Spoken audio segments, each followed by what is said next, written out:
ঈদৰ প্ৰাক্ষণত ভোৰাগাঁৱৰ হাবিজুদ্দিনক অকণমান সহায় কৰিবনে ৰাইজ? আপোনাৰ অকণমান সহায়ে হয়তো হাবিজুদ্দিন সুস্থ হৈ উঠিব পাৰিব। এক ভয়ংকৰ পথ দুৰ্ঘটনাত পতিত হৈ মৃত্যুৰ সৈতে যুঁজি আছে এইগৰাকী ভোৰাগাঁৱৰ বৰালিমাৰীৰ হাবিজুদ্দিন। আপোনালোকে ঈদৰ প্ৰাক্ষণত এইগৰাকী হাবিজুদ্দিনক 5 টকা, 10 টকা, 20 টকা, 100 টকা বা 50 টকা যিমান পাৰে আৰ্থিক সহায় আগবঢ়াওক। যদি আপোনালোকে আৰ্থিক সহায় কৰিব নোৱাৰে তেনেহ'লে এই ভিডিঅ'টো যিমান পাৰে শ্বেয়াৰ কৰি দিয়ক, যাতে আন 10জনেও এইগৰাকী ভোৰাগাঁৱৰ বৰালিমাৰীৰ হাবিজুদ্দিনক অকণমান আৰ্থিক সহায় আগবঢ়াব পাৰে। কিয়নো পৰিয়ালৰ একমাত্ৰ উপাৰ্জনকাৰী এইগৰাকী হাবিজুদ্দিন।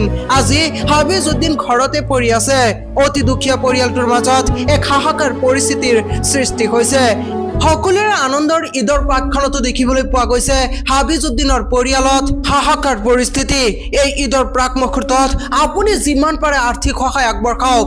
আপুনি 5 টকা, 10 টকা, 100 টকা যিমান পাৰে আৰ্থিক সহায় আগবঢ়াওক। আপোনাৰ অকণমান আৰ্থিক সহায়ে হয়তো হাবিজুদ্দিন সুস্থ হৈ উঠিব পাৰে। কিয়নো হাবিজুদ্দিন এক পথ দুৰ্ঘটনাত আজিও মৃত্যুৰ সৈতে যুঁজি আছে। এতিয়া চিকিৎসা কৰিবলৈ কেইবা লক্ষাধিক টকাৰ প্ৰয়োজন হৈছে।